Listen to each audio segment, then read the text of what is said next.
All right, so I'm going to attempt to explain how our memory works. People like me, metacognitive with ADHD, and whatever else factors that are put into it. But don't mind my face. I'm having a hard time talking because this half my face is going numb from an old injury, and probably won't get any better. Yeah, doctors said I'd get feeling back within 6 months if I was lucky, if I ever got it back. And I ended up getting it back a month and a half later, but looks like it's coming back. So, anyways, when I think of an AI algorithm, right, I think of a fish aquarium with bubbles in in every spot of the tank. There's a bubble, and those bubbles have information. They're holding information. So basically, what the AI is doing, in my perception, is that it's connecting these bubbles based on the information. So the aquarium would be like the internet, it's access to information. And these bubbles, the longer the AI is having a conversation with somebody, more likely it is to get the bubbles wrong if the person is not near what they're talking about. If they're not having a conversation with the AI about things that connect, then it's going to throw up which bubbles it needs to connect to next, which I believe is why it becomes less accurate. So, and that feels like my kind of memory is because I can have a conversation with 20 different people, one after another, and I won't remember a single one of those conversations. Basically, my memory will uh, pull back in information as I talk from previous conversations.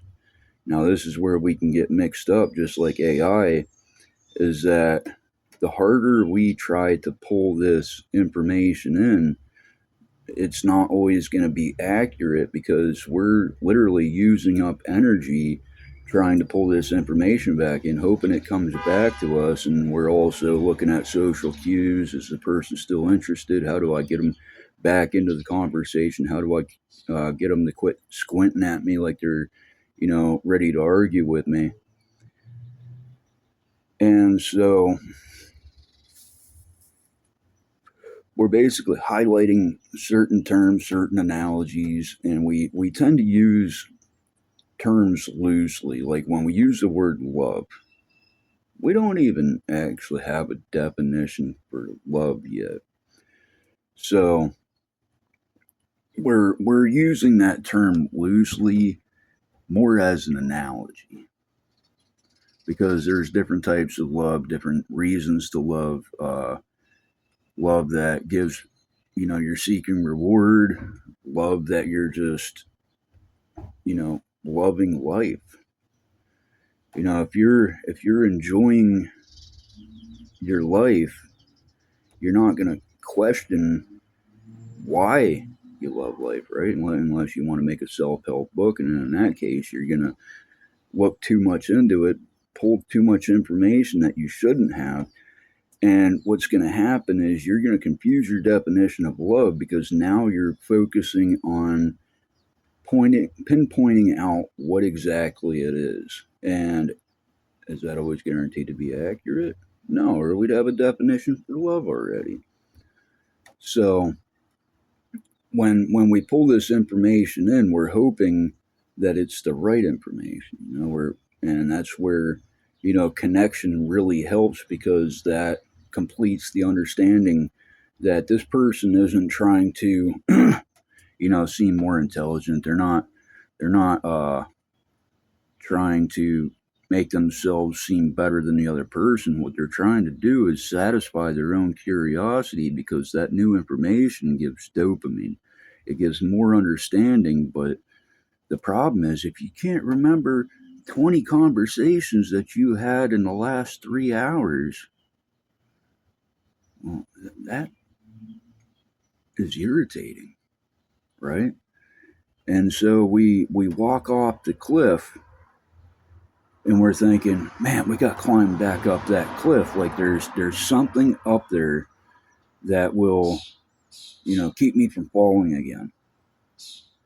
So at these points, it's like, I was watching this woman the other day. She's talking about reality, the lens, this and that, and I'm thinking, yeah, I'm predicting everything that you're saying right now. I knew exactly what she was going to say. Why? Well, let's just say I did. So I told her that. I said, I predicted everything that you were going to say so far as if I'd heard it a million times. Because reality makes sense to me. Reality is the fact that your beliefs are based not on what you know, but what you see and what you want to believe, evidence, all this other stuff. And not everybody looks at all the same evidence because we're meant to be biased. See, that's where there's a difference between bias and ignorance. Ignorance is the fact that you just want to prove the person wrong, prove yourself right. And, that can cause a lot of struggles when people don't understand their reality a lot of times as much as they wish they could. So, like me, my perceptions go all over the place, between my empathy, between my anxiety, between previous experiences of situations I've gotten myself into that just changed all of a sudden. So all of that is trying to protect me from going into a rage. And then I go into a rage and it's like, why? Why did I just do that? Because I confused myself and drove my own anxiety through the roof? Not because of this other person, but because there's a repetitiveness when you live in a world full of ignorance. And when you have a bad memory, it's not so much a bad memory as that your subconsciousness is more highlighting what's useful and noticing patterns that you didn't predict. Like that's me.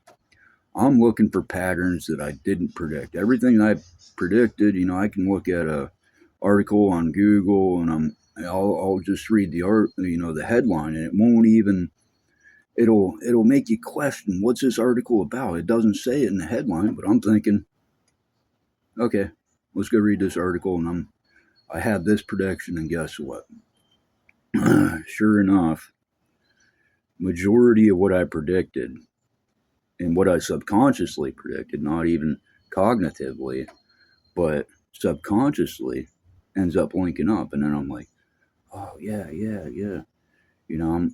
We're on the same trail right now. But what happens when that trail ends and that dopamine cuts off? Well, what happens then? I guess everybody just wants to drink and smoke and, have fun to let loose, to not find that trail again, but to make a new trail where it could be more exciting, after college classes. I mean, after the semester ends, you're going to want to blow off some steam, right? But that's where we get confused, is because we feel that we need that reward. And you can't live if you expect a reward.